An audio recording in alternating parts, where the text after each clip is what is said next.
ko lang mabatian hambal nila Japan sagot sa kahirapan. Pero base para yung malangta nga wala tsansa masilayan ang land of the rising sun kay wala man ta sponsor nga AFAM. Char lang.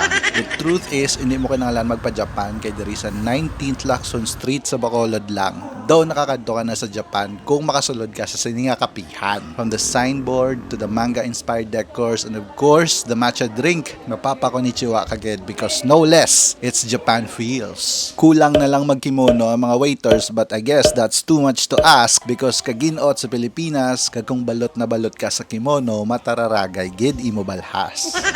Doon nagalayo na ta. Let's go back bala to Kohi Magico, which is very new, opened on November 13 with its clean and cream-colored surroundings, which helps the attention span and active participation of learners. It was perfect. Perfect. Everything, down to the last minute details.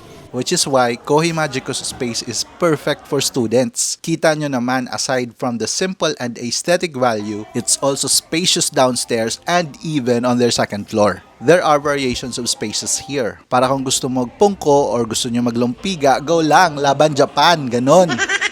They offer a unique food here. They call it Croffle, C-R-O-F-F-L-E. Oh, diba? Best in spelling yarn.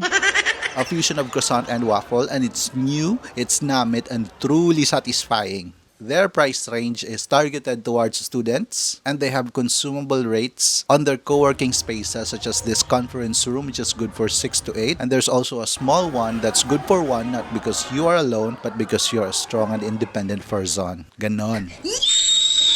Oh my god. So that's all for today's video. Go na lang kamo dari sa Kohi Magico para may ma-experience mga bago sa kabuhi niyo. Char lang.